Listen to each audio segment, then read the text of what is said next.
Hello everyone. So இன்னைக்கு training schedule வந்து பார்த்தீங்கன்னா ஈஸி ரன் ஒரு 7.5 கிலோமீட்டர் ரன் பண்ணிட்டு இருக்கேன். ரன்னிங் ட்ரைனிங்ல வந்து நிறைய டைப் ஆஃப் ரன் இருக்கு. Easy run, tempo run, interval run, time trial, இந்த மாதிரி நிறைய டைப் ஆஃப் ரன் இருக்கு.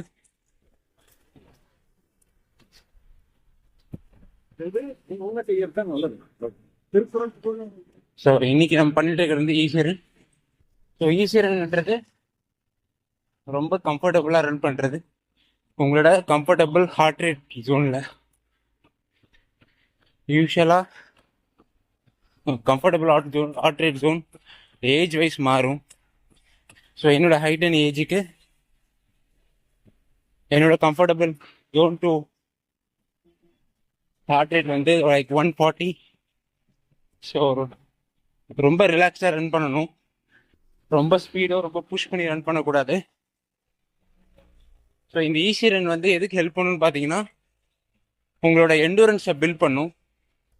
ஃபார் எக்ஸாம்பிள், நீங்கள் ஒரு ஹாஃப் மேரத்தானுக்கு ட்ரைனிங் பண்ணிட்டு இருக்கீங்கன்னா இந்த மாதிரி ஈஸி ரன் நிறைய போகணும், உங்களோட ஹார்ட் ரேட் கண்ட்ரோல் பண்ணுறதுக்கு அண்ட் ஆல்சோ உங்களோட எண்டூரன்ஸையும் பில்ட் பண்ணுறதுக்கு. ஸோ அதுக்கு தான் ஈஸி ரன். ஈஸி ரன் பண்ணும்போது நிறைய ஃபேட் பர்னிங் நடக்கும். ஸோ ஈஸி ரன் ரொம்ப ரொம்ப வெயிட் லாஸுக்கு ஹெல்ப் பண்ணும். உங்களோட ஃபேட் பர்ன் நிறைய நடக்கும் ஈஸி ரன் அப்போ. ஸோ இப்போ பார்த்தீங்கன்னா நான் வந்து ஆல்மோஸ்ட் என்னோட ஹார்ட் ரேட் 140 அந்த ரேஞ்சில் தான் வச்சுருக்கேன். அதேமாதிரி நான் பேசிக்கிட்டே ரன் பண்ணுறேன். ஸோ எந்த ரன் வந்து உங்களால் பேசிக்கிட்டு இந்த மாதிரி ஈஸியாக ரன் பண்ண முடியுதோ அது எல்லாமே ஈஸி ரன்னில் வரும்.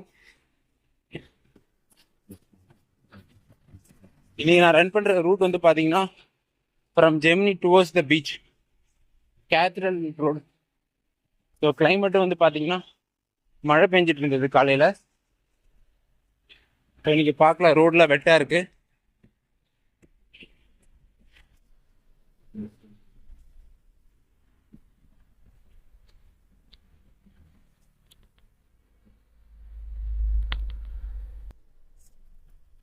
ஸோ ஏர்லி மார்னிங்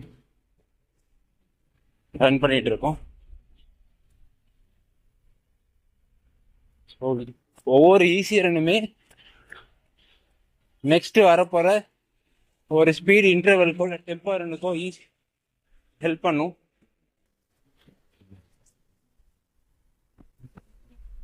ஸோ எப்போ நீங்கள் ஈஸி ரன் பண்ணாலும் ரொம்ப ரிலாக்ஸாக ரன் பண்ணுங்கள்.